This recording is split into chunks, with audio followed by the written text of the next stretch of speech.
दोस्तों आज की इस वीडियो में हम देखेंगे क्लास 12 फिजिक्स के 60 इम्पॉर्टेंट क्वेश्चन जो कि प्रीवियस ईयर बोर्ड एग्ज़ाम में पूछे गए हैं। ऐसा सिंगल क्वेश्चन एक नहीं मिलेगा जो बोर्ड एग्ज़ाम में ना पूछा गया हो। तो चलिए क्वेश्चंस को देखते हैं। तो देखिए क्या है, पहला क्वेश्चन है कि किसी कुचालक माध्य का परावैद्युतांक हो सकता है। जो देखिए किसी कुचालक माध्य का जो परावैद्युतांक होता है वह जान लीजिए, कुचालक के लिए परावैद्युतांक का मान जो होता है वो हमेशा 1 से अधिक होता है। तो इसमें देखिए हम -3 है, यह भी 1 से कम है, 0.7 है, यह भी 1 से कम है, ये भी 0 है, यह भी 1 से कम है, यही 6 है और यही 1 से अधिक है, तो यही हो जाएगा सही। तो किसी कुचालक के लिए जो माध्य का किसी कुचालक माध्य के लिए जो परावैद्युतांक होता है वह हमेशा एक चीज़ याद कर लीजिए, 1 से अधिक होता है। तो यह क्वेश्चन आपके बोर्ड एग्जाम में पूछा गया है। इसके बाद देखिए क्या लिखा है कि निर्वात की विद्युतशीलता का मात्रक है। तो देखिए निर्वात की विद्युतशीलता का आपको मात्रक बताना है, तो आप कूलाम का नियम का जो सूत्र है वो जानते होंगे, यही होता है, ठीक है। और जो ए है यहाँ पे एप्सिलॉन 0, इसी को हम कहते हैं निर्वात की विद्युतशीलता।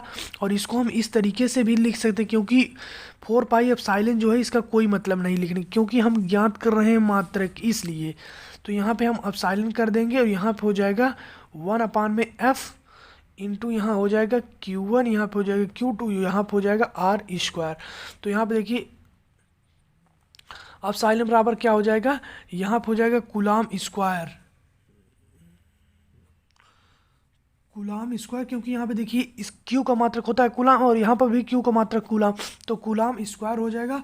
और यहाँ F का मात्रक होता है न्यूटन, तो बल का मात्रक न्यूटन हो जाएगा और दूरी का मात्रक होता है मीटर, तो न्यूटन मीटर स्क्वायर। तो इसे हम ऐसे भी लिख सकते हैं कूलाम स्क्वायर, और जब न्यूटन ऊपर जाएगा तो न्यूटन इनवर्स हो जाएगा और मीटर इनवर्स हो जाएगा, ठीक है। तो यह भी इसका मात्रक होता है। अब देखते हैं ये कहाँ पे दिया गया है। तो देख लीजिए विकल्प नंबर 1 जो है ये मिल रहा है पूरा पूरा कूलाम स्क्वायर है। इसके बाद देखिए न्यूटन माइनस में और मीटर भी माइनस में, तो यही इसका मात्रक होता है। तो यहाँ पे देखिए आपसे पूछा गया था विद्युत निर्वात की विद्युतशीलता, तो इसे हम निर्वात की विद्युतशीलता भी कहते हैं या वायु की विद्युतशीलता। तो इसका मात्रक यह होता है। और एक चीज़ मैं आपको बता दूं, यदि आपको बल का मात्रक यहाँ से पूछे तो इसका मात्रक भी आप बता सकते हैं, बीमा भी निकाल सकते हैं इसी मेथड से, ठीक है। और कई बार पूछा जाता है कि एप्सिलॉन 0 की बीमा बताइए, मात्रक बताइए और इसका मान बताइए, तो इस चीज़ को आप ध्यान रखिएगा। अब चलते हैं हम अपने नेक्स्ट क्वेश्चन पे। तो देखिए अगला क्वेश्चन इंपॉर्टेंट है, विद्युत क्षेत्र की तीव्रता का मात्रक क्या है।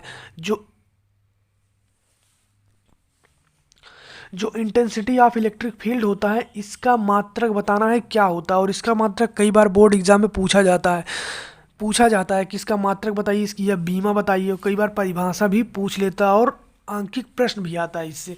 तो देखिए इसका मात्रक जो होता है हम जानते हैं E = F/Q0 होता है। F का मात्रक होता है न्यूटन, अपान में है, अपान लिख दिए। Q का मात्रक क्या होता है, कूलाम, तो न्यूटन अपान कूलाम इसका मात्रक हो जाएगा। और जो जिस विकल्प होगा देखिए ऑप्शन नंबर 1 है, तो यही हो जाएगा सही, न्यूटन अपान में कूलाम इसका मात्रक होता है, क्योंकि हम सूत्र जानते हैं।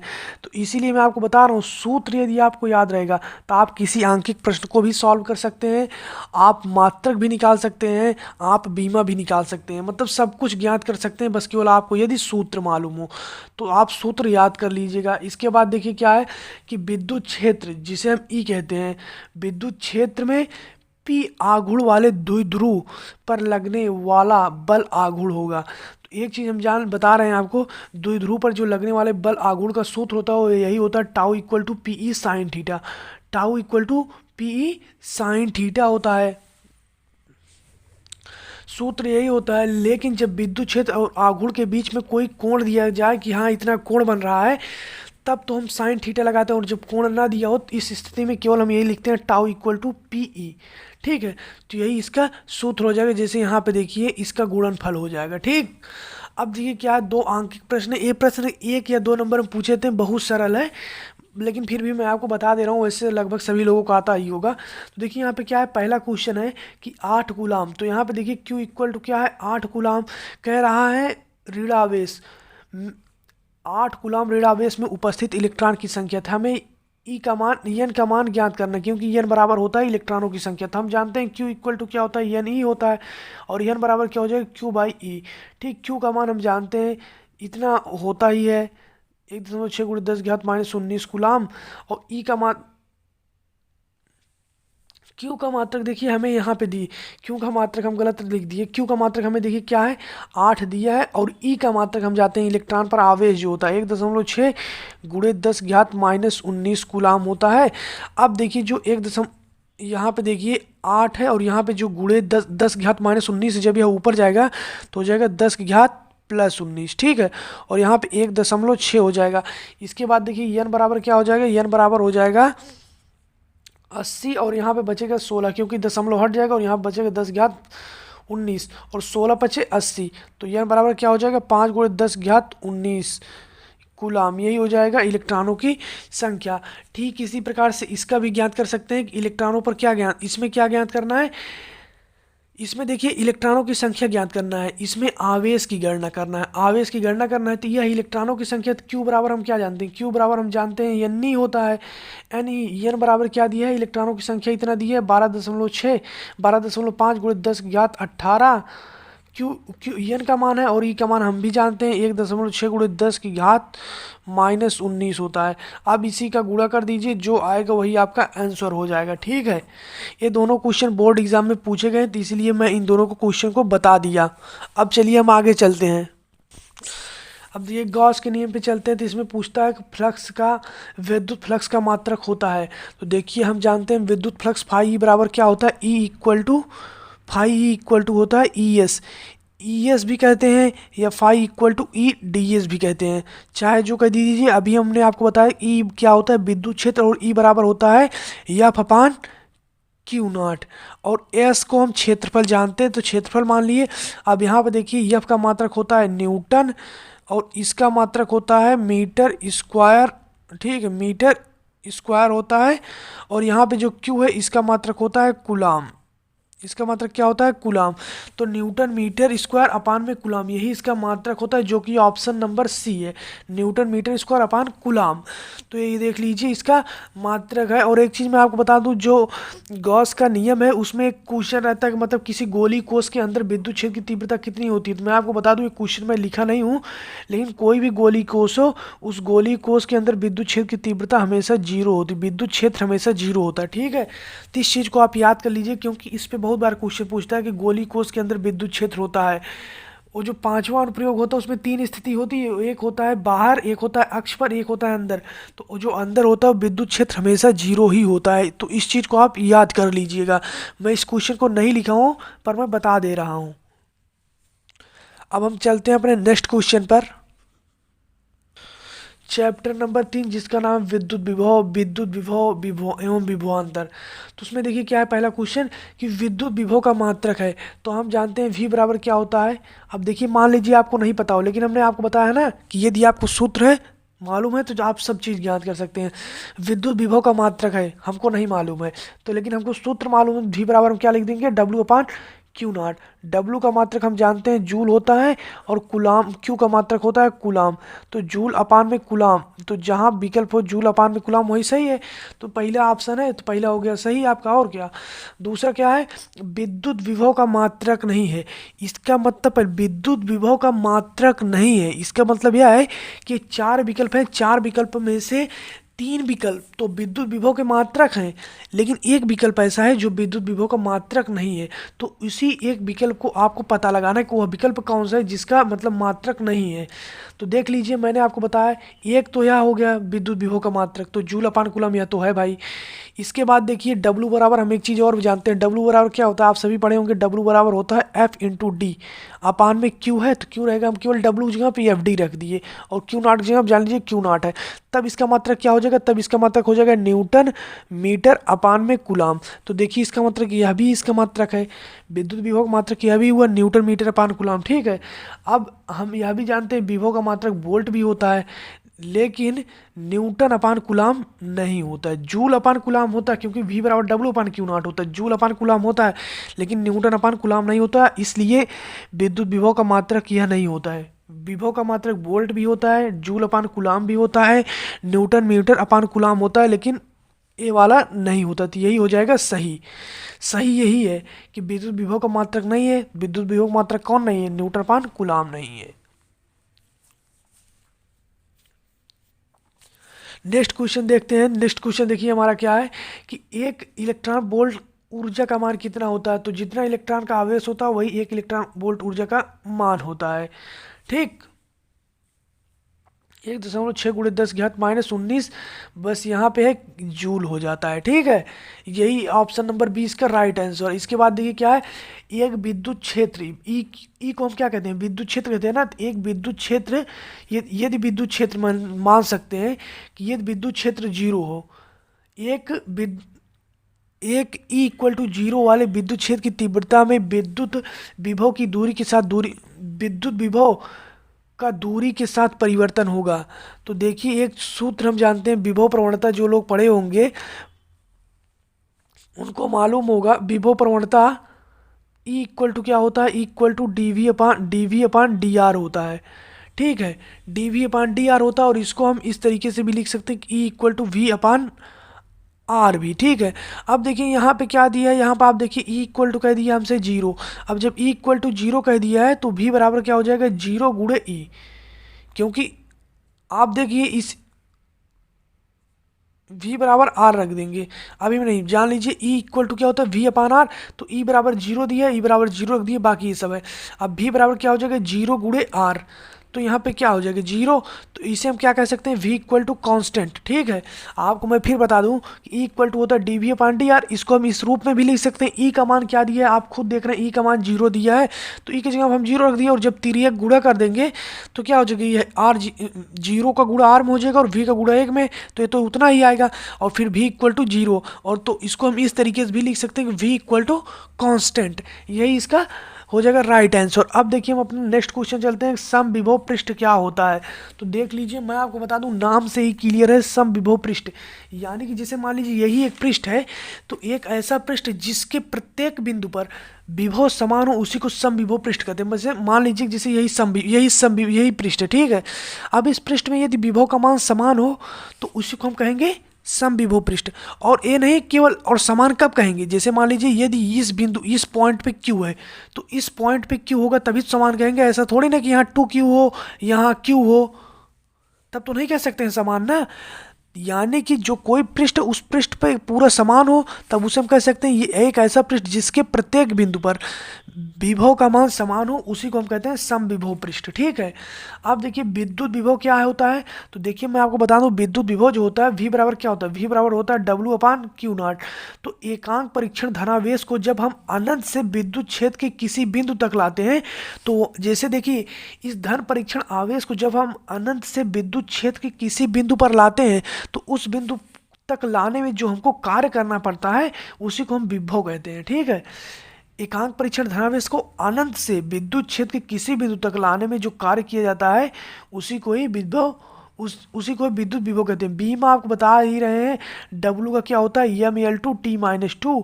इसके बाद देखिए क्यू का होता है AT। अब इसी को ऊपर नीचे कर लेंगे, आपका मात्रक प्राप्त हो जाएगा। और मात्रक आपका बी में आपको यही होगा, EM/L/T-3। टी ऊपर जाएगा -3 हो जाएगा, और A-1 ये इसका बी में हो जाएगा। नेक्स्ट क्वेश्चन पे चलते हैं। अब देखिए चौथा चैप्टर क्या है कि धारिता का मात्रक क्या है? जो हमारी धारिता है इसका मात्रक क्या होता है? तो हम जानते हैं क्या होता है, C इक्वल टू क्या होता है? C इक्वल टू होता है क्यू भी। तो देखिए C इक्वल टू क्या होता है? C इक्वल टू क्यू अपान भी होता है। ठीक है, ये इसे आप ऐसे भी लिख सकते हैं कि C इक्वल टू क्या होता है? C इक्वल टू होता है क्यू अपान में v। ठीक है, C इक्वल टू होता है क्यू अपान v। अब इसका देखिए मात्रक क्या निकलेगा? तो C बराबर क्या होता है? क्यू अपान v। तो क्यू का मात्रक होता है कूलाम, अपान में क्या है? v का मात्रक होता है वोल्ट। तो कूलाम अपान वोल्ट। तो देखिए क्या है, एक धातु के गोले को जिसकी त्रिज्या 1 सेंटीमीटर है, 1 कूलाम आवेश देने में लगा विभव। तो यहाँ पे आपको विभव ज्ञात करना है, v बराबर विभव ज्ञात करना है। त्रिज्या आपको 1 सेंटीमीटर दिया है, और जब इसको हम मीटर में कन्वर्ट करेंगे तो 1 × 10⁻²। मीटर आ जाएगा। इसके बाद देखिए क्या है, Q इक्वल टू क्या है, Q इक्वल टू है 1 कूलाम। Q इक्वल टू क्या है, 1 कूलाम आवेश की बात यहाँ पे कर रहा है। और आपसे क्या पूछा गया है, ये आपसे पूछा गया है विभव का मान। तो एक चीज़ हम जानते हैं क्या, कि C इक्वल टू क्या होता है, 4 पाई एप्सिलॉन 0 इंटू आर होता है। इसको हम इस तरीके से भी लिख सकते हैं, C इक्वल टू क्या होता है, ठीक है, ये थोड़ा ज़्यादा दूर लिख दिए थे, इतना ही सही लग रहा था, यही होता है। लेकिन यहाँ पे पूछा क्या गया है, यहाँ पे विभव पूछा गया है। तो देखिए हम इसे इस तरीके से भी लिख सकते हैं कि C बराबर, अभी हम जानते हैं C बराबर Q अपान V होता है, और हमको V ज्ञात करना है। तो V बराबर क्या हो जाएगा, Q अपान C। ये V इस साइड चला जाएगा, Q आ जाएगा इस साइड। अब देखिए, तो तब देखिए क्या होता है, यहाँ पे देखिए जो Q बराबर मान दिया, Q बराबर कितना दिया है, Q बराबर 1 कूलाम दिए, तो Q बराबर हम 1 कूलाम लिख देंगे। और C बराबर जो हमें प्राप्त है 4 pi epsilon 0 into R, 4 pi epsilon 0 into R हम देखिए लिख दिए। अब देखिए हम आगे चलते हैं, तो आगे देखिए क्या है कि इतना मान है ना। अब देखिए यहाँ इसे हम इस तरीके से भी लिख सकते हैं, V बराबर क्या हो जाएगा, V बराबर हो जाएगा 1 अपान में 4 पाई एप्सिलॉन 0 इंटू आर होता है। अब इसको हम इस तरीके से भी लिख सकते हैं, 1 upon 4 pi epsilon 0 into 1 upon R. अब देखिए 1 अपान 4 पाई एप्सिलॉन 0 का मान हम जानते हैं कितना होता है, 9 × 10⁻9 होगा। इसके बाद 1 अपान आर है, तो आर का मान कितना है, आर का मान देखिए 10⁻−2 है ना, तो 10 की घात यहाँ पे -2 हम लिख देंगे, और 10 की घात -2, और जब 10⁻−2 ऊपर जाएगा तो यहाँ हो जाएगा 9 × 10⁻11, और यही इसका हो जाएगा राइट आंसर, 9 × 10⁻11। तो हम आपको बता दिए कैसे, कि देखिए आर को सेंटीमीटर में दिया, मीटर में कन्वर्ट करेंगे, Q इक्वल टू 1 कूलाम दिया, और हमें विभव ज्ञात करना है। हम जानते हैं C इक्वल टू होता है 4 पाई एप्सिलॉन 0 इंटू आर, हमें विभव ज्ञात करना है, तो इसलिए हम इसको हम V के विभवांतर के पदों में लिखेंगे। तो हम जानते हैं C इक्वल टू होता है Q अपान V, तो V को हम इस साइड ले जाएंगे तो Q अपान C हो जाएगा। जब Q अपान C हो जाएगा तो Q का मान कितना दिया है, 1 कूलाम। Q का मान कितना दिया है, 1 कूलाम, और C का मान दिया है 4 पाई एप्सिलॉन 0 इंटू आर। अब इसी फार्मूले पर हम मान रख दिए और सॉल्व कर दिए, हमारा आंसर हमें प्राप्त हो गया। अब चलते हैं हम अपने नेक्स्ट न्यूमेरिकल पे। देखिए क्या है, एक गोलाकार चालक जिसकी त्रिज्या 9 मीटर है, इसकी विद्युत धारिता ज्ञात करिए। तो यहाँ पे देखिए त्रिज्या क्या दिया है, त्रिज्या इक्वल टू 9 मीटर दिया है, त्रिज्या इक्वल टू 9 मीटर दिया है, और दूसरा क्या है, इसकी विद्युत धारिता ज्ञात करना है, यानी कि C इक्वल टू हमें ज्ञात करना है, ठीक है। अब देखिए इसको हम कैसे ज्ञात करेंगे, तो हमने आपको बताया क्या होता है सूत्र, C इक्वल टू क्या होता है, C equal to 4 pi epsilon 0 into R होता है, ठीक है। C equal to 4 pi epsilon 0 into R होता है। अब देखिए क्या होता है कि 4 पाई एप्सिलॉन 0 है ना, 4 पाई एप्सिलॉन 0, और हम जानते हैं कि 1 अपान 4 पाई एप्सिलॉन 0 का मान होता है 9 × 10⁻9 होता है ना। 1 अपान 4 पाई एप्सिलॉन 0 का मान कितना होता है, 9 × 10⁻9। अब देखिए लेकिन यहाँ पे 4 पाई एप्सिलॉन 0 है, तो जब हम इस 4 पाई एप्सिलॉन 0 को यहाँ पे इस साइड ले जाएंगे तो यहाँ पे क्या हो जाएगा, 1 अपान में 9 × 10⁻9 इक्वल टू हो जाएगा 4 पाई एप्सिलॉन 0। यानी 4 पाई एप्सिलॉन 0 का मान कितना होता है, 1 अपान में होगा, तो 4 पाई एप्सिलॉन 0 को मान लिख देंगे 1 अपान में 9 × 10⁻9, और आर का मान कितना है, 9, तो आर का मान हम 9 रख दिए। इसके बाद देखिए क्या हो जाता है कि यह 9 और यह 9 कट जाएगा, और यहाँ पे बचेगा 10⁻−9, तो C इक्वल टू क्या होता है, 10⁻−9 फैराडे। आ गया इसका राइट आंसर। अब देखते हैं हम अपना अगला क्वेश्चन। यहाँ पे देखिए क्या है, ये क्वेश्चन बहुत इंपॉर्टेंट है, कि दो संधारित्र जिनकी धारिता क्रमशः 20 माइक्रोफैराडे है तथा 30 माइक्रोफैराडे है, श्रेणी क्रम में जुड़े हैं, उनकी तुल्य धारिता ज्ञात कीजिए। तो देखिए यहाँ पे C1 का मान कितना दिया है, C1 का मान दिया है 20 माइक्रोफैराडे, और प्लस में C2 का मान दिया है कितना, 30 माइक्रोफैराडे, और जब हम इसको करेंगे तो यहाँ हो जाएगा 50/600। तो कितना आ गया, 1/CT का मान जो होता है वो आ गया 5/60, क्योंकि जब हम इसे 1 जीरो इसका काट देंगे 1 जीरो इसका, तो 5/60 आ गया। और जब हम CT को पलट देंगे तो CT बराबर क्या आ जाएगा, CT बराबर हो जाएगा 60/5। तो CT का मान कितना आ जाएगा, CT का मान आ जाएगा 12, और यही आपका आ जाएगा राइट आंसर। तो तुल्य धारिता हो जाएगा 12 माइक्रो फैराडे। ठीक है, अब देखिए हम अपनी अगली यूनिट पे चलते हैं, सेकंड, जिसका नाम दूसरा यूनिट है विद्युत धारा, जो किरचॉफ उर्चाप नियम है जिसमें। देखिए उसमें क्या है कि विद्युत धारा जिसको हम आई कहते हैं, और विद्युत, अच्छा नहीं नहीं, एक मिनट रुकिए, ये विद्युत धारा नहीं, पूरा हम पढ़े नहीं, विद्युत धारा घनत्व, यानी जिसे हम धारा घनत्व कहते हैं, जिसे जे कहते हैं, धारा घनत्व तथा अपवहन वेग वीडी में संबंध बताइए। तो हम जानते हैं आई बराबर क्या होता है, आई बराबर होता है N E A V D. तो ए का मान, ए का इसमें हो जाएगा भाग, तो आई अपान ए हो जाएगा एन ई वी डी हो जाएगा। अब देखिए आई अपान ए बराबर होता है जे, तो जे बराबर क्या हो जाएगा एन ई वी डी। तो यही इसका मान हो जाएगा। ये देखिए ऑप्शन नंबर ए है, यही हो जाएगा राइट। प्रतिरोध की बीमा आपको बताना है, तो हम जानते हैं वी बराबर होता आई आर ओम के नियम से। ठीक, आर बराबर क्या हो जाएगा, आर बराबर हो जाएगा वी अपान आई होता है। और अब जान लीजिए आपको वी का मात्रक नहीं मालूम, आप वी का मात्रक कैसे लिखेंगे। तो देखिए सबसे अच्छा तरीका ये होता है ना, वी बराबर क्या है, वी बराबर होता है डब्ल्यू अपान क्यू नॉट। अब डब्ल्यू अपान क्यू नॉट जैसे यदि नहीं आ रहा है तब और तोड़ दीजिए। तो भी डब्ल्यू का मान सबको पता है कि M L two T minus two होता है, और क्यू का मान होता है ए टी। तो भी की बीमा क्या हो जाएगा, एम एल टू हो जाएगा T minus three A minus one, यही इसकी बीमा हो जाएगी। अब इसकी जगह हम इतना लिख सकते हैं ना कि M L two T minus three A minus one,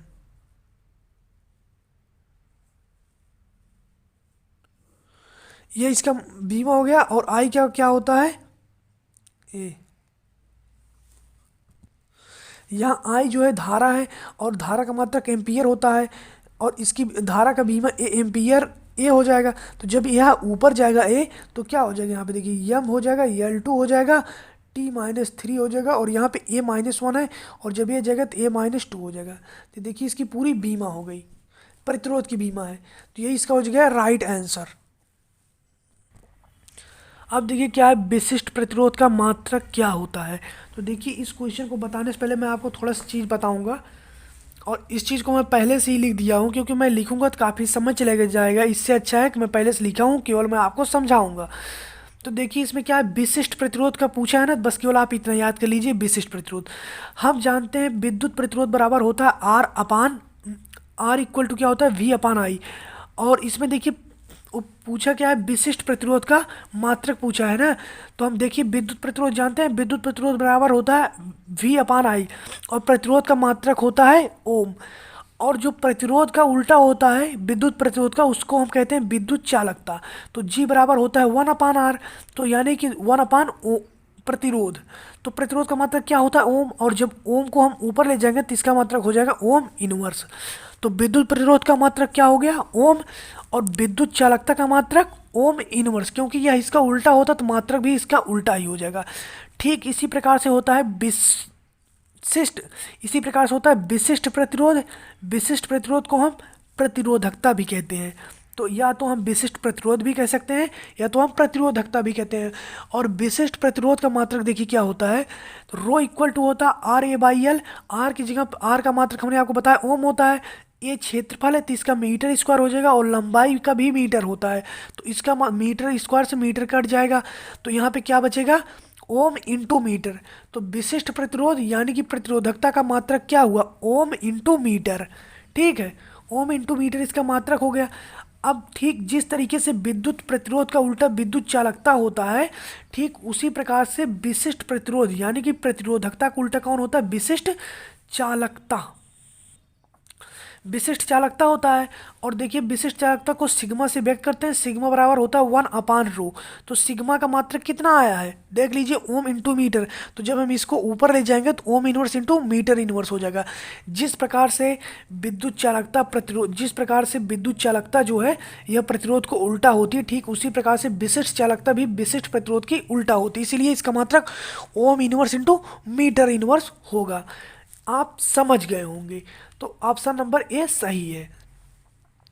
इसके बाद देखिए क्या है कि किसी चालक की प्रतिरोधकता जो होती है, प्रतिरोधकता वह चालकता का गुणनफल निर्भर करता है। तो प्रतिरोधकता को हमने आपको बताया रो कहते हैं, और इसमें क्या कहा है, चालकता का गुणनफल, किसी चालक की प्रतिरोधकता तथा वह चालकता का गुणनफल। तो इसका गुणनफल भैया सीधा सीधा आप ये रट लीजिएगा, किसी पर निर्भर नहीं करता है। इसके बाद देखिए मोस्ट इंपॉर्टेंट क्वेश्चन, आपके बोर्ड एग्जाम में 2 या तो 3 नंबर का क्वेश्चन पूछा जाता है, और यह क्वेश्चन जो हाई स्कूल में होते हैं उनसे भी पूछा जाता है। ठीक है, अब देखिए क्या है इसमें, देखिए क्वेश्चन क्या है, क्वेश्चन में दिया क्या गया है कि एक वाट, वाट को हम जानते हैं पी से व्यक्त करते हैं, तो पी बराबर दिया है 100 वाट। इसके बाद भी बराबर देखिए क्या है, भी बराबर दिया है 220 वोल्ट, और इसके बाद दिया है बल्ब का 110 वोल्ट। ठीक है, इसके बाद देखिए क्या लिखा है, वोल्ट की सप्लाई से जुड़ा है, बल्ब में व्यय होने वाली शक्ति कितनी है। तो शक्ति का मान आपसे पूछा गया है, लेकिन हम जानते हैं पी बराबर होता है वी स्क्वायर बाई आर ना, पी बराबर वी स्क्वायर बाई आर। और इसको हम इस तरीके से भी लिख सकते हैं कि आर बराबर क्या हो जाएगा, आर बराबर वी स्क्वायर बाई पी हो जाएगा।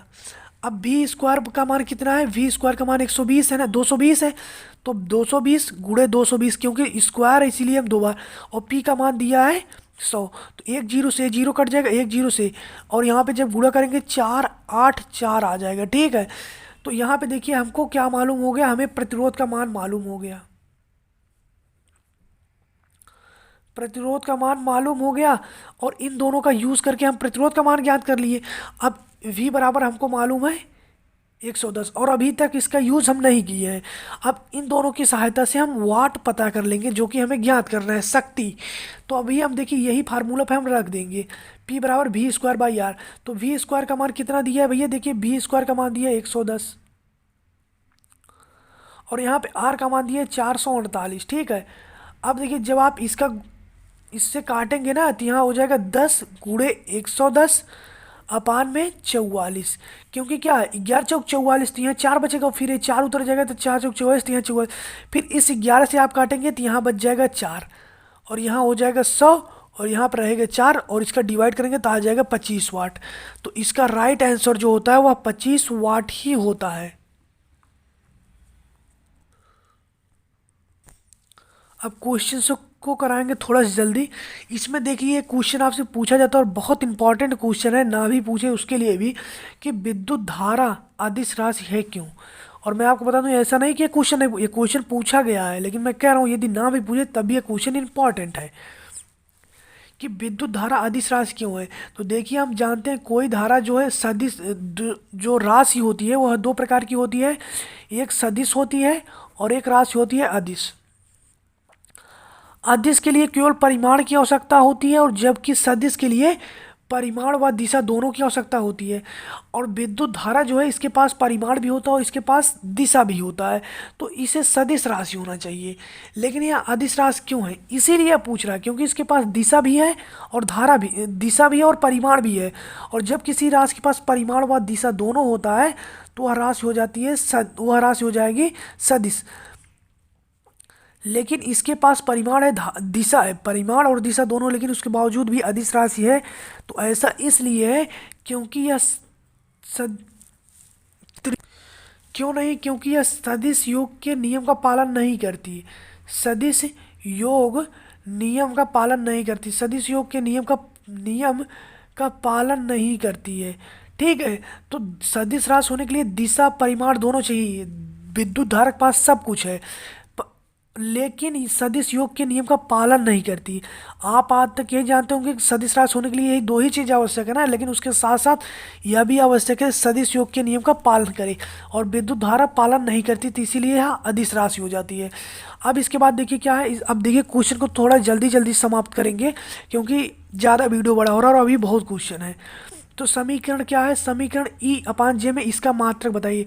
तो देखिए जब हम इसको ले जाएंगे इस साइड तो हो जाएगा ई अपान जे, और ई बराबर होता है वी बाई एल, और इसका मात्रक होता है जे बराबर क्या होता है आई बाई ए। तो वी बाई एल हो जाएगा और यहाँ पे हो जाएगा ए बाई आई, और वी अपान आई बराबर क्या हो जाएगा आर, और ए बाई यहाँ पे एल बचेगा। इसका मात्रक क्या हो जाएगा, इसका मात्रक हो जाएगा ohm into metre, ohm into metre हो जाएगा इसका मात्रक। अब देखिए क्या है, यही क्वेश्चन फिर है कि विद्युत धारा जिसे विद्युत क्षेत्र जिसे हम ई कहते हैं और धारा घनत्व में क्या संबंध है। तो देख लीजिए यही संबंध है, रो इक्वल टू ई अपान जे का। ठीक। अनओमी प्रतिरोध किसे कहते हैं? तो ऐसे प्रतिरोध जो ओम के नियम का पालन नहीं करते हैं उन्हें अनओमी प्रतिरोध कहते हैं। अब देखिए क्या है, पृथ्वी का चुंबकत्व तथा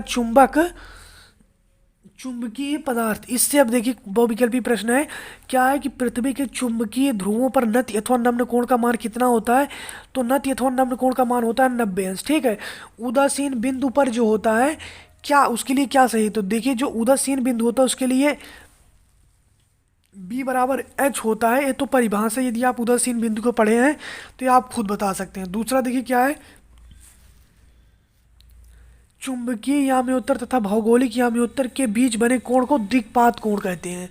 तो इसका राइट आंसर क्या हो जाएगा? दिक्पात कोण। और मैं आपको बता दूं, दिक्पात कोण और नति कोण बहुत महत्वपूर्ण डिफिनीशन, इसको आप जरूर याद कर लीजिएगा, इससे क्वेश्चन आ सकता है और बहुत इंपॉर्टेंट है।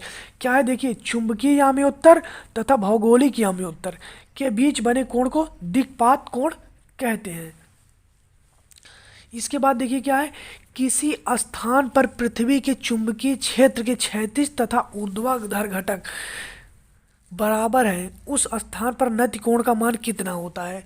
तो यहाँ पे क्या कह रहा है, पहले से देखिए, क्षैतिज तथा ऊर्ध्वाधर घटक बराबर है।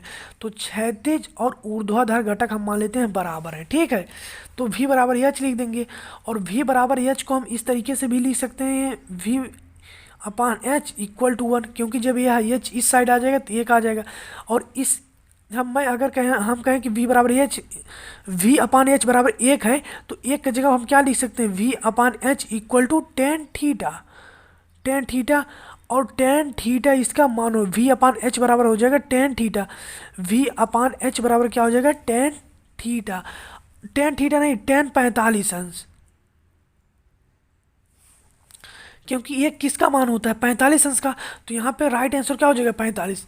देखिए यहाँ पे क्या कह गया कि क्षैतिज तथा ऊर्ध्वाधर घटक बराबर है, तो v बराबर एच लिख दिए, एच का भाग इसमें किए तो यहाँ 1 बच गया। 1 किसका मान होता है? टेन 45 अंश का, तो इसीलिए यहाँ 45 अंश राइट आंसर हो जाएगा। देखिए क्या है, अनुचुंबकीय पदार्थों की चुंबकशीलता का मान हमेशा 1 से अधिक होता है। इसके बाद देखिए क्या है, किसी स्थान पर नति कोण जो होता है पृथ्वी के चुंबकीय क्षेत्र के क्षैतिज घटक तथा ऊर्ध्वाधर घटक में संबंध लिखिए। तो देखिए मैं आपको बताऊं, पृथ्वी के चुंबकीय क्षेत्र का क्षैतिज घटक और ऊर्ध्वाधर घटक में देखिए यही संबंध है। तो क्या है, चुंबकीय क्षेत्र के क्षैतिज तथा ऊर्ध्वाधर घटक में यही संबंध होता है और इससे बहुत क्वेश्चन पूछा जाता है। नति अथवा नम्न कोण क्या होता है? तो नति अथवा नम्न कोण यही है जो आप यहाँ पे अभी पढ़े, कि किसी स्थान पर पृथ्वी किस नहीं, ऐसे आप लिख सकते हैं, किसी स्थान पर पृथ्वी के चुंबकीय क्षेत्र के क्षैतिज घटक तथा ऊर्ध्वाधर, नहीं एक मिनट रुकिए, हम नति कोण का आपको डेफिनेशन बता रहे हैं। चुंबकीय क्षेत्र के क्षैतिज घटक तथा ऊर्ध्वाधर घटक, चुंबकीय क्षेत्र के, तो देखिए नति अथवा नम्न कोण से आप क्या समझते हैं? तो बस केवल आप इतना कह दीजिए कि चुंबकीय क्षेत्र की दिशा b तथा क्षैतिज दिशा के मध्य बने कोण को ही नति अथवा नम्न कोण कहते हैं। ठीक है। अब देखिए, आप अगले क्वेश्चन पे चलते हैं। दो प्रतिचुंबकीय पदार्थ का नाम लिखिए। तो देख लीजिए, प्रतिचुंबकीय, अनुचुंबकीय, लौह चुंबकीय, ये सब आपके बोर्ड एग्जाम में बराबर पूछा जाता है, तो इसलिए आप इनको याद कर लीजिए। ठीक है। और अनुचुंबकीय उदाहरण आप हमें कमेंट करके बता दीजिएगा। यूनिट 4, विद्युत चुंबकीय प्रेरण तथा एसी प्रत्यावर्ती धारा जिसे हम कहते हैं। देखिए पहला क्या है कि लेंज के विद्युत चुंबकीय प्रेरण के नियमानुसार इसमें से क्या सत्य है, या आपसे ऐसा भी पूछ सकता है कि लेंज का नियम आधारित है। ये क्वेश्चन देख लीजिए आपके बोर्ड एग्जाम में कितनी बार पूछा गया है, तो ऊर्जा संरक्षण पर आधारित है। दूसरा क्या है कि प्रेरित विद्युत धारा की दिशा का पता चलता है। तो मैं आपको बता दूं, लेंज के नियम के द्वारा प्रेरित विद्युत धारा की दिशा का पता चलता है। इसके बाद देखिए क्या है, कि प्रेरकत्व का मात्रक क्या होता है। प्रेरकत्व का मात्रक होता है ओम इंटू सेकेंड। अब देखिए अगला क्वेश्चन क्या है कि किसी कुंडली में चुंबकीय ऊर्जा का सूत्र। तो यहाँ पे थोड़ा सा हम गलत लिख दिए हैं, चुंबकीय नहीं रहेगा, किसी कुंडली में संचित ऊर्जा का सूत्र होता है। संचित ऊर्जा का सूत्र कितना होता है, U equal to 1/2 LI square. ठीक है, LI स्क्वायर इसका सूत्र होता है। अब देखिए इस पर एक न्यूमेरिकल आपको आगे दिया गया है। देखिए न्यूमेरिकल क्या है कि 10 ओम, R बराबर कितना दिया है 10 ओम प्रतिरोध, तथा L इक्वल टू कितना दिया है 10 हेनरी। ठीक है, 10 हेनरी दिया है। प्रेरकत्व की एक कुंडली जो है V 50 वोल्ट, जो V का मान दिया 50 वोल्ट की बैटरी से जोड़ी गई संचित ऊर्जा का मान आपको बताना है, यानी कि U का मान आपको बताना है। तो देखिए हम जानते हैं U बराबर क्या होता है 1/2 LI स्क्वायर। तो यहाँ पे देखिए L का मान दिया है लेकिन I का मान नहीं दिया है, तो I का मान हम ज्ञात कर लेंगे क्योंकि V बराबर होता है IR, और I बराबर हो जाएगा V/R। और V का मान दिया है 50, R का मान दिया है 10, आ जाएगा यहाँ पे 5। अब देखिए I का मान हमें प्राप्त हो गया, तो U बराबर हो जाएगा 1/2। U बराबर 1/2। यल का मान कितना दिया है देख लीजिए, यल का मान दिया है 10 और आई का मान दिया है 5। यहाँ पे देखिए आई स्क्वायर है तो इसका हो जाएगा 5 का मतलब स्क्वायर 25। तो यहाँ पे देखिए कट जाएगा, U बराबर आ जाएगा यहाँ 5 गुणे 25, 125 हो जाएगा इसका राइट आंसर। अब देखिए अगला क्वेश्चन क्या है कि स्वप्रेरण गुणांक अथवा स्वप्रेरकत्व की परिभाषा लिखिए। तो जब मैं इस क्वेश्चन को बताऊंगा उसके बाद मैं इसे बताऊंगा। देखिए क्या है ये क्वेश्चन कि यदि L तथा R क्रमशः स्वप्रेरकत्व तथा प्रतिरोध है तो L/R की बीमा कितनी होगी। ये क्वेश्चन आपके बोर्ड एग्जाम में कई बार पूछा गया है। तो देखिए यह बता रहा है कि L जो है ये आपका क्या है स्वप्रेरकत्व, तो और L/R की आपको बीमा निकालना है।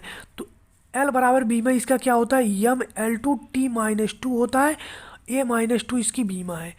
और प्रतिरोध का बीमा हम सब जानते हैं क्योंकि प्रतिरोध बराबर क्या होता है V/I। तो इसका मान हम निकाल सकते हैं V बराबर W/QI से, इसकी बीमा भी हम निकाल सकते हैं। और आगे अभी हमने आपको निकाल के बताया था इसी वीडियो में प्रतिरोध की बीमा क्या है। तो देखिए क्या होता है ML2 होता है, T-3 होता है, A-2 होता है। ठीक है, अब देखिए जो जो समान है वह कट जाएगा, यम समान है ये भी कट जाएगा, L2 समान है L2 कट जाएगा। इसके बाद देखिए A-2 समान है, A-2 समान है, ये दोनों कट जाएगा। इसके बाद देखिए क्या है, इसके बाद देखिए क्या है T-2 यह हो गया और यहाँ पे हो गया T-3। ठीक है, और यहाँ पे L/R है ना, तो L/R का देखिए क्या होता है, L/R हो जाएगा L/R की यहाँ T-2 हो जाएगा। और यहाँ पे जब यह ऊपर जाएगा T+3 हो जाएगा, माइनस से प्लस हो जाएगा। और यहाँ पे L/R की जो बीमा आ जाएगी वह प्रतिरोध आ जाएगा, यानी कि T इसकी बीमा मिलेगी। ठीक है, L/R की बीमा T होता है। ठीक है, अब इसका मात्रक देखिए आपसे पूछा था ना कि स्वप्रेरण गुणांक का मात्रक। तो देखिए इसका मात्रक, इसकी बीमा भी हमने देखा क्या होता है, इसका बीमा होता है ML2T-2 A-2 इसका बीमा है। तो इसी की बीमा का आधार पर हम इसका मात्रक भी निकाल सकते हैं कि किलोग्राम मीटर स्क्वायर अपान में ये टाइम है यानी कि सेकेंड स्क्वायर, और यह क्या है, यह है एम्पियर। तो एम्पियर पावर -2 यही इसका मात्रक हो जाएगा बी। देखिए मैं आपको क्या बताऊं, यदि आपको सूत्र मालूम है तो सूत्र से आप बीमा ज्ञात कर लेंगे और बीमा से ही आप मात्रक निकाल सकते हैं, और सूत्र मालूम है तो आप आंकिक प्रश्न भी सॉल्व कर सकते हैं। जो लोग भंवर धारा के बारे में जानते हैं ठीक है, नहीं तो पढ़ लीजिएगा, बहुत इंपॉर्टेंट है, कई बार पूछा गया है। तो हेनरी अपान मीटर यह किसका मात्रक है। ऑप्शन नंबर बी चुंबकशीलता का मात्रक होता है। दोलन करने वाले एलसी परिपथ की आवृत्ति कितना होती है। तो मैं आपको बता दूं इसकी आवृत्ति यही होगी, क्योंकि हम जानते हैं कितना होता है W इक्वल टू क्या होता है 1/√में LC होता है, और W बराबर होता है 2πf। तो जब F बराबर हम निकालेंगे तो ये तो रूट में LC रहेगा और 2π आ जाएगा भाग में। तो यहाँ पे यह बराबर क्या हो जाएगा 1/2π√में LC। तो यही इसका राइट आंसर हो जाएगा। इसके बाद ये क्या है कि परिपथ में नहीं, परिपथ नहीं, प्रत्यावर्ती परिपथ में शक्ति गुणांक अधिकतम होता है। यानी पूछ रहा है प्रत्यावर्ती परिपथ में शक्ति गुणांक अधिकतम कब होता है। तो आप जान लीजिएगा कि जब परिपथ में केवल प्रतिरोध युक्त होता है तब शक्ति गुणांकांक मान अधिकतम होता है। ये कुछ महत्वपूर्ण डिफिनीशन है जिसे आप पढ़ लीजिएगा। इसको मैं नहीं बताऊंगा क्योंकि मुझे बहुविकल्पी क्वेश्चन ही केवल बताना है, लेकिन यह इंपॉर्टेंट इसलिए मैं आपके सामने लिख दिया हूँ। इसके बाद देखिए क्या है, भारत में प्रतिवर्ष प्रत्यावर्ती धारा का मान भारतवर्ष में या भारत में प्रत्यावर्ती धारा का मान जो होता है वो की आवृत्ति में कितना होता है। तो 50 हर्ट्ज होता है, क्योंकि आवृत्ति का मात्रक हर्ट्ज होता है। इसके बाद देखिए क्या है, वह प्रक्रिया यानी कि वह प्रोसेस जब हम एसी करंट को डीसी करंट में बदलते हैं तो किसके द्वारा, तो उसमें जो बीच में वह प्रक्रिया जिसके कारण एसी डीसी में बदलती है कहलाती है। किसके कारण एसी को हम डीसी में बदल पाते हैं, एसी के कारण हम एसी को हम दृष्टिकरण के कारण डीसी में बदल पाते हैं। ठीक है, ये तो सबको मालूम है, F equal to R by two होता है।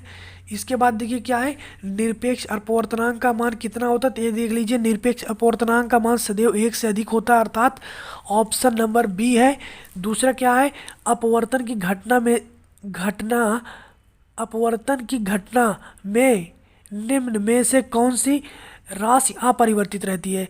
तो देखिए पूरे प्रकाश का केवल एक ही गुण है जो अपरिवर्तित रहता है, वह है आवृत्ति। पूरे प्रकाश में केवल आवृत्ति ही अपरिवर्तित रहती है। प्रकाश की नीलिमा यानी नीले रंग का कारण क्या है, तो चाहे प्रकाश हो चाहे समुद्र का जल हो, इसका कारण एक ही है, प्रकाश का प्रकीर्णन। आप देख लीजिए क्लास 10th वालों के लिए भी ये इंपॉर्टेंट है और 12th वालों के लिए तो है ही, कि म्यू इक्वल टू क्या होता है, sine A plus lambda by two upon में साइन ए बाई टू। इसके बाद देखिए नेक्स्ट क्वेश्चन क्या है, लेंस की फोकस दूरी अधिकतम होती है तो लाल रंग के लिए अधिकतम होती है, क्योंकि देखिए जो खतरे के लिए हम प्रयोग करते हैं जिस रंग का, वो लाल रंग का ही होता है, क्योंकि ये लाल रंग दूर से ही दिखाई देता है, इसीलिए खतरे उतरे का निशान जहाँ रहता है वहाँ लाल रंग का प्रयोग किया जाता है। ये आप जानते हैं, एकल गोली पृष्ठ पर प्रकाश के अपवर्तन का सूत्र कितना होता है, यही सूत्र है, इसे आप याद कर लीजिएगा। नेत्र लेंस के प्रवृत्ति क्या होता है, अभिसारी होता है। व्यक्तिकरण की घटना हो सकती है तो अनुदैर्ध्य अनुप्रस्थ दोनों में हो सकती है, इसलिए हम लिख देंगे सभी तरंगों में। कला संबंध स्रोत में की क्या विशेषता होती है, तो आप एक बार देख लीजिएगा, बाकी मैं कंफर्म हूँ कि कलांतर समान होता है। ठीक है, क्योंकि कला संबंध स्रोत है। ठीक है, इसके बाद देखिए क्या है, प्रकाश तरंगों की अनुप्रस्थ प्रकृति की पुष्टि किसमें होती है। तो देखिए एक चीज़, प्रकाश तरंगों की अनुप्रस्थ प्रकृति की पुष्टि जो होती है ध्रुवण में होती है। और ठीक इसी प्रकार से एक अगला उल्टा क्वेश्चन है, इसमें क्या है कि प्रकाश में ध्रुवण घटना की मतलब ध्रुवण घटना प्रकट होती है तो किसके कारण होती है, अनुप्रस्थ के कारण। आप इन दोनों क्वेश्चनों को एक बार पुनः देखिए, मैं आपको बता रहा हूँ। ये देखिए क्वेश्चन क्या है कि प्रकाश में ध्रुवण की घटना प्रकट होती है तो अनुप्रस्थ के कारण। और देखिए लास्ट वाला क्वेश्चन क्या है कि क्या है, प्रकाश तरंगों में अनुप्रस्थ प्रकृति, मतलब प्रकाश तरंगों में अनुप्रस्थ प्रकृति किसके कारण पुष्टि होती है, ध्रुवण के कारण। तो प्रकाश तरंगों में अनुप्रस्थ प्रकृति की पुष्टि ध्रुवण के कारण होती है। और अगला क्वेश्चन देखिए क्या है कि प्रकाश में ध्रुवण की घटना प्रकट होती है तो अनुप्रस्थ के कारण। तो दोनों क्वेश्चन एक दूसरे को उल्टा है। और बूस्टर का नियम क्या होता है, एन इक्वल टू 10 IP, और IP होता है ध्रुवण कोण। तो यही थे फिजिक्स के 60 महत्वपूर्ण बहुविकल्पी प्रश्न। तो यदि आपको वीडियो अच्छा लगा हो तो एक कमेंट जरूर करेंगे। और यदि आपको रसायन विज्ञान के 120 महत्वपूर्ण बहुविकल्पी प्रश्न चाहिए तो उसका भी मैं लिंक इसी वीडियो के कमेंट सेक्शन में दे दूंगा, उसे भी आप देख लीजिएगा। एक क्वेश्चन ऐसे क्वेश्चन है यानी प्रीवियस ईयर में पूछे गए हैं, हो सकता है आपके बोर्ड एग्जाम में पूछ लिए जाए इस बार, और यदि ना भी पूछे जाए तो ये जान लीजिए इस पर आधारित क्वेश्चन आपसे ज़रूर मिल सकते हैं। तो मिलते हैं नेक्स्ट वीडियो में, तब तक के लिए जय हिंद, वंदे मातरम। ये देखिए वीडियो हम बना रहे थे, इस पे अपनी मोबाइल रख देते हैं, इस पे रखते हैं अपना बुक, ठीक, जिससे थोड़ा सा बैलेंस रहे। अब इस पे ऐसे रख देते हैं मोबाइल, हम जान लीजिए यहाँ पे, एक मिनट देख लीजिए यहाँ पे इस तरीके से मोबाइल रहेगी और यहाँ पे आपका ये सब रहता है। हिस्ट्री के जो 120 महत्वपूर्ण बहुविकल्पी प्रश्न है उसे आप जरूर देख लीजिए, क्योंकि वो जो ये 120 बहुविकल्पी प्रश्न है वो सभी प्रश्न आपके बोर्ड एग्जाम में पूछे गए हैं। और उन क्वेश्चनों को मैं ढूंढ ढूंढ कर 120 ही हैं, लेकिन वो सभी क्वेश्चन आपके बोर्ड एग्जाम में पूछे गए हैं। तो आप देख सकते हैं, क्योंकि लास्ट समय, और यदि आप देख लेंगे, एक दो बार रिवाइज कर लेंगे, तो आपका ज़रूर उससे कुछ ना कुछ नंबर मिलेगा। तो मिलते हैं नेक्स्ट वीडियो में, तब तक के लिए जय हिंद।